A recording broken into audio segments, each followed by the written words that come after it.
Okay. Hello, everyone, and thank you for joining us this evening for the Saugeen Ojibwe Nation Environment Office Nuclear Webinar Series. Tonight is episode 7, and our focus is the decommissioning project of Douglas Point, and our guests are the Canadian Nuclear Safety Commission, also known as CNSC.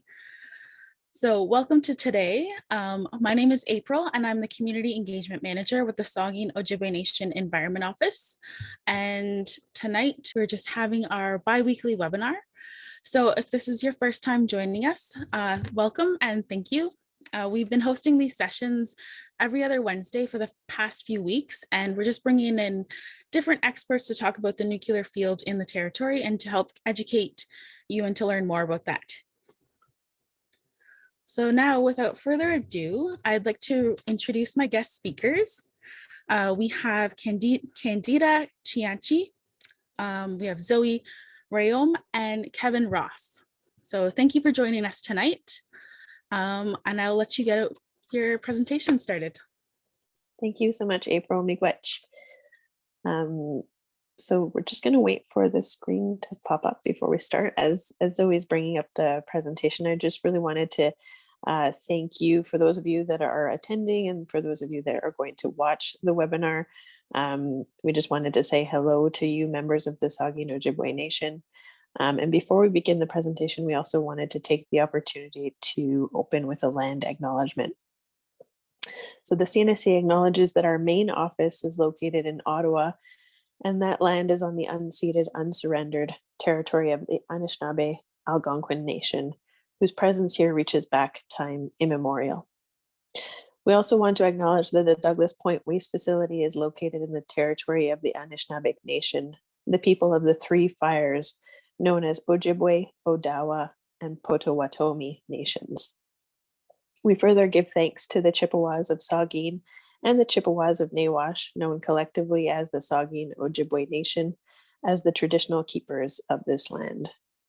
And we welcome you to today's webinar on Douglas Point. Miigwech for joining us.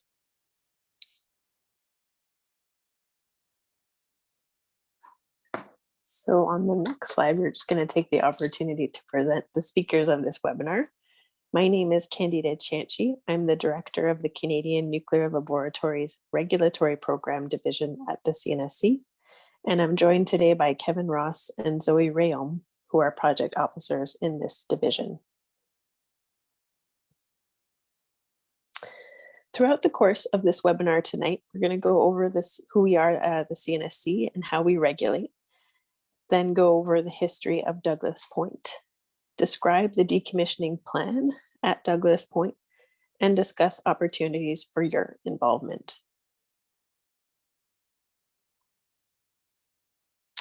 The Canadian Nuclear Safety Commission, or the CNSC, is Canada's nuclear regulator. The CNSC regulates the use of nuclear energy and materials to protect the health of persons, the safety, security, and the environment.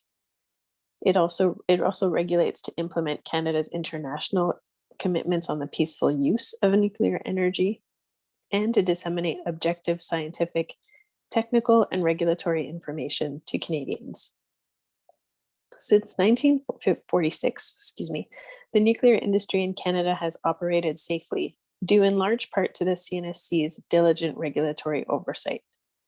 Safety continues to be CNSC's #1 priority. The Commission is an independent quasi-judicial tribunal and a court of record with the powers, rights, and privileges necessary to carry out its duties and enforce its orders. President Velshi was appointed in 2018 for a 5-year term. In addition to the president, the commission has up to 7 members who are appointed, including the president. The commission has up to 7 members who are appointed by the governor and council for terms of up to 5 years. All commission members are independent and part-time. The commission conducts as much business as possible in public hearings and meetings, and where feasible, in communities most affected by the matter at hand. All public proceedings are broadcast live on the internet and archived on CNSC's website for 3 months. Transcripts of public proceedings are available online. The Commission's decisions are science and safety-based. They cannot be overturned by the Government of Canada, and the decisions are only reviewable by the federal court. Although we've been working remotely during the pandemic, this map just shows you where most of CNSC staff or all of CNSC staff are located. And the majority of us are located in Ottawa at either our headquarters or at our laboratory. The CNSC also has site offices at 5 nuclear facilities, as well as 4 regional offices across Canada. The Commission is supported by a staff organization made up of experts such as environmental and radiation protection specialists, nuclear physicists, and engineers. These highly skilled scientific, technical, professional, and administrative personnel carry out the work necessary to fulfill the Commission's mandate. CNSC staff perform several functions such as conducting expert research and analysis, conducting inspections of licensees, conducting activities to enforce licensee compliance when necessary, and appearing before the Commission at proceedings to answer questions. As shown in this slide, the CNSC regulates a wide variety of nuclear facilities, activities, and materials. Today, we are focusing on Douglas Point, which is a former prototype reactor. This slide illustrates how licensing and compliance is a cyclical process at the CNSC. The compliance work which CNSC staff conduct feed into the licensing process for a license renewal, such as taking into account past performance and trends. During licensee operation, CNSC staff will execute their compliance plan to ensure that the conditions of the license are met. The CNSC is a full cycle regulator, which means we regulate from the conception through to the full decommissioning of facilities. In terms of compliance verification, CNSC staff inspect and evaluate how licensees ensure compliance with the CNSC's regulatory requirements. They have resident on-site inspectors at nuclear power plants. We perform independent process evaluations and field inspections based on baseline compliance plans. We review licensee self-reporting, and we follow up with licensees to ensure that corrective actions are implemented. The CNSC carefully reviews non-compliances and takes actions to ensure any situation is quickly corrected. Measures range from a request to the licensee for corrective action up to and including revocation of a license or a recommendation for criminal prosecution. I will now pass the presentation over to Zoe to provide information on the history of Douglas Point.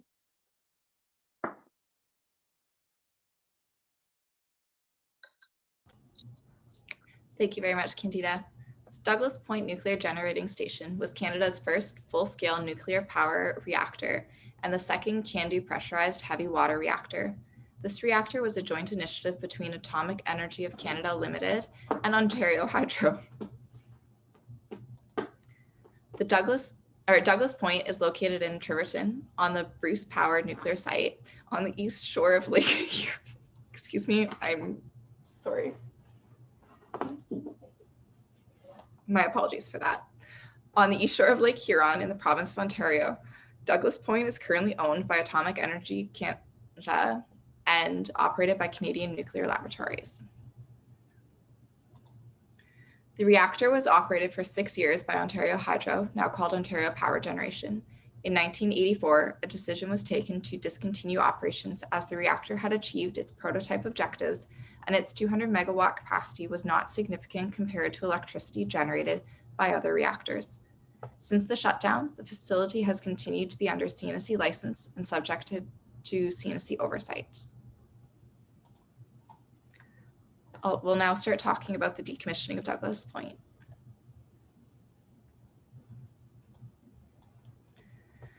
A deferred decommissioning strategy was selected at the time of the permanent shutdown of Douglas Point in 1984. Following this strategy, the decommissioning of Douglas Point was planned to occur in the following 3 phases. Phase 1, So this phase has already brought the facility to a safe, sustainable shutdown state, suitable for a period of storage with surveillance. This work was completed in 1994. Phase 2 is the storage with surveillance phase.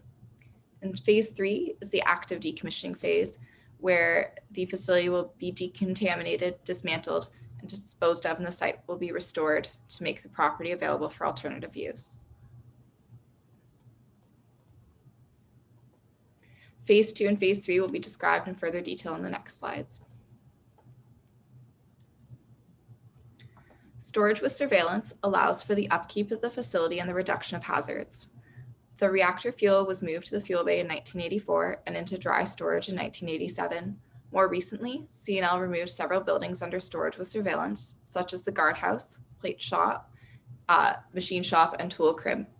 They have also been reducing hazards such as asbestos and removing operational waste, legacy waste, and contaminations from the shutdown of the facilities and buildings. I'll now hand the presentation over to Kevin Ross to discuss the recent license amendment of Douglas Point. Thank you. So the Commission makes decisions on the licensing of major nuclear facilities through a public hearing process. For the Douglas Point license amendment application, a one-part hearing was held. This virtual hearing took place in November 2020. During this public hearing, the Commission considered information provided by the applicant, CNSC staff's recommendation, and interventions from the public on the matter. The Commission bases the decision on evidence heard during the hearing process, including the SON's written intervention. The Commission issued a decision in March 2021 to allow CNL to start active decommissioning. CNL is planning to decommission Douglas Point following a staged approach over approximately 50 years. The decommissioning will eventually lead to the removal of the entire facility. CNL has divided the proposed decommissioning activities into stages known as planning envelopes. In total, there are 5 planning envelopes, A through E. Each planning envelope is described in a detailed decommissioning plan, which it requires CNSC approval before work commences. The table in this slide illustrates the overall decommissioning plan proposed by CNL. Note that only planning envelopes A through C are authorized by the current license for Douglas Point. All areas covered by planning envelopes A are non-nuclear areas, while planning envelopes B and C have nuclear areas. Planning envelope C would entail the removal of systems and components, such as tanks and pumps, from the reactor building. This phase does not include the reactor core or the reactor building structure. The most significant sources of radiation at Douglas Point site are located in the spent fuel canister area and the reactor, neither of which are considered for decommissioning within the current license period. They are part of planning envelopes D and E that are highlighted in blue with asterisks on this table. These 2 planning envelopes are not approved to take place during the current license period. A separate decision from the Commission will be required should CNL wish to proceed with planning envelopes D and/or E. This figure shows the layout of the buildings at Douglas Point site and labels which planning envelopes the buildings will be decommissioned under. The top of the slide shows mostly the non-nuclear areas, such as the administration building and turbine building that are labeled with A. The reactor itself is contained in the round portion, the circular structure, it's labeled E. The nuclear structures, such as the service building, the purification building, are located in the lower right-hand side of the slide, labeled B, and the spent fuel canister area is located in the upper right-hand portion of the slide and labeled D.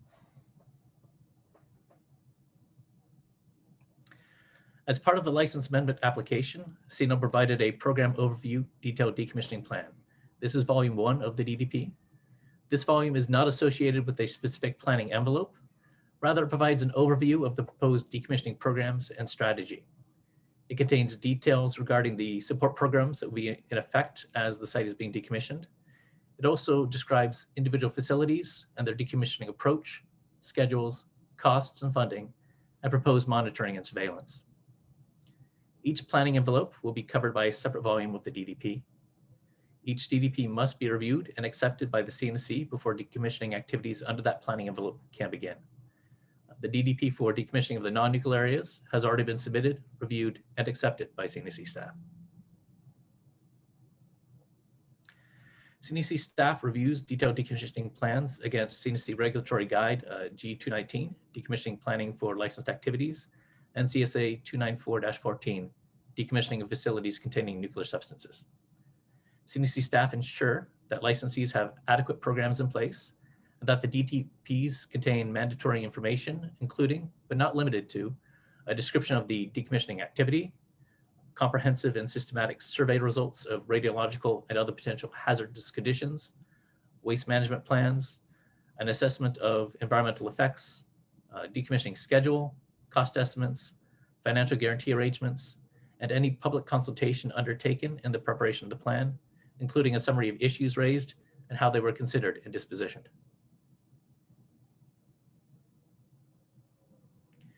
CNSC staff will be conducting compliance verification throughout the licensing period. CNSC staff will be reviewing the 2 outstanding detailed decommissioning plans for planning envelopes B and C. As mentioned earlier, Volume 1 was part of the original submission of the application. And Volume 2, the DDP for the non-nuclear buildings, was subsequently reviewed. CNSC staff will continue reviewing the DDPs as they are developed by CNL.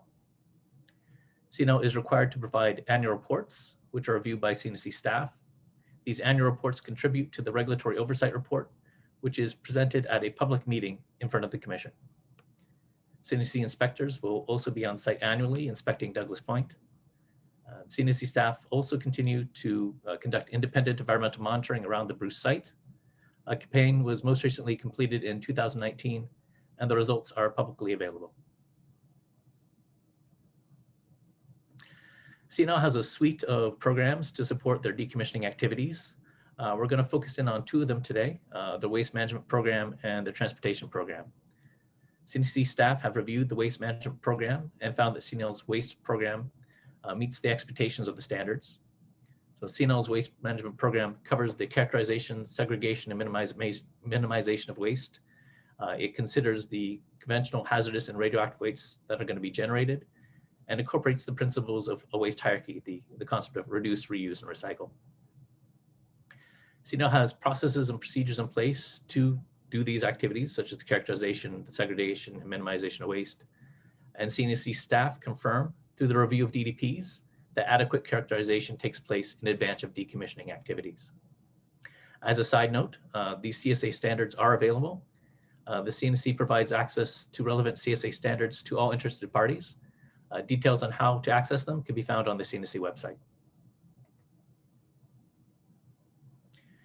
There are 4 classes of radioactive waste in Canada: uranium mines and mills waste, low-level radioactive waste, intermediate level waste, and high-level radioactive waste. Low-level radioactive waste contains minimal radioactive material. This includes things used for routine cleanup and maintenance, such as gloves, mop heads, paper towels, and protective clothing. Low-level radioactive waste generally does not require significant shielding during handling or interim storage. Some low-level radioactive waste may have longer-lived radionuclides, which require isolation and containment for up to a few hundred years. Intermediate level waste contains higher levels of radioactivity and primarily consists of used reactor core components, resins and filters used to keep reactor water systems clean, and radioactive sources used in radiation therapy. Intermediate level waste is more radioactive than low level waste and requires shielding to protect workers during handling. High level waste consists typically of used nuclear fuel. The high level waste at Douglas Point consists of this irradiated fuel. All the irradiated fuel has been removed from the reactor and is stored in purpose-built canisters as shown in this slide. These canisters are routinely monitored and maintained, and they are subject to CNSC inspection. The decommissioning of these canisters is under Planning Envelope D, and once again, this work is not planned for the current license period. CNL has also implemented a packaging and transport program that ensures safety and packaging and transport of nuclear substances. Shipments from the Douglas Point are compliant with the Packaging and Transportation of Nuclear Substances regulations and the Transportation of Dangerous Goods regulations. Transportation has been performed safely, and there have been no events related to transport during the previous or current license period. In the next 10 years, there are projected to be approximately 20 shipments of low-level waste and one shipment of intermediate level waste from Douglas Point. This is a similar level to what has already happened during the storage surveillance period. I will now hand the presentation back to Candida Chianchi. Thank you, Kevin. So to conclude the presentation, we'd like to tell you about the opportunities available for you to be involved in CNSC's processes and activities. Members of the public, Indigenous groups, and other stakeholders who have an interest or expertise in the matter being considered before the Commission, or who have information that may be useful to the Commission in coming to a decision, can formally participate as interveners in public hearings. The public hearing gives involved parties and members of the public an opportunity to be heard before the Commission. Interventions may be made in either of Canada's official languages via either a written submission or a written submission accompanied by an oral presentation during the hearing. At the conclusion of the presentation, Commission members can ask the presenter, CNSC staff, or licensees questions regarding the presentation. There is a participant funding program in place by the CNSC to financially support interveners. More information on how to participate can be found on CNSC's website. Furthermore, the CNSC offers online videos or webcasts of its public proceedings, and you can tune in live on the day of a hearing or watch the archived webcasts at a later date. You can also follow the highlights of the proceedings live on our CNSC Twitter page. I'll also just mention that in addition to hearings, we also have public meetings, and Kevin also relayed that we provide annual reports on how our licensees are performing for each calendar year. The CNSC staff prepare a report called our Regulatory Oversight Report. Our division is responsible for covering the Regulatory Oversight Report that relates to all CNL sites that are licensed, and so that would include Douglas Point. So I encourage you that if you are interested and wish to intervene, or just also wish to just tune in, the Regulatory Oversight Report will be, for the 2020 calendar year, will be presented to the Commission at the Commission meeting in November of 2021 with the dates the 24th and the 25th. In terms of other opportunities for involvement, CSA standards and reg docs are reviewed on a 5-year review cycle. When they are updated, there is a public comment period. In addition to that, CNSC staff seek input from the communities when planning independent environmental monitoring campaigns and do outreach activities in your area. We look forward to resuming in-person activities and meeting with you. CNSC staff also meet with the SON Environmental Office on a monthly basis, as well as SON leadership on a biannual basis, and that stems from the signed terms of reference that we have with the Saugeen Ojibwe Nation. We're also open to ideas on how we can improve our engagement with your communities, so please feel free to share your thoughts with us. With that, that concludes our presentation, and we're happy to take any questions that you may have. Miigwech. Thank you, Candida, Zoe, and Kevin. That was really great. I've honestly heard Douglas Point around like a lot, but I've never really knew the history of it. So I really would like to thank you for kind of reviewing that in this presentation so we could learn about, how this project came into play. So we didn't have any questions that came up, but like you said, if you're watching this recording and you have questions, please either submit them right to the CNSC, or you can send them to our office here, the Environment Office, and we can pass those questions along and get those answers for you. That would be really great. Thanks so much, April, for hosting us and having us. Yes, thank you. I really do appreciate you taking the time this evening to share information about this project and to help the community learn a little bit more about your role in this decommissioning of Douglas Point. We're happy to do it anytime. So I think that will conclude our webinar for this evening. I'd like to thank you for taking the time to watch and to learn more about the project. Please keep watching our webinar series. in the 2 weeks, we are going to have CNL, the Canadian Nuclear Laboratories, join us, and they're going to be expanding further on the decommissioning project and just informing the community about how that works from their perspective. So I hope you can join us, and you can always watch our previous recordings on our website as well. So thank you again, and I hope you have a good evening.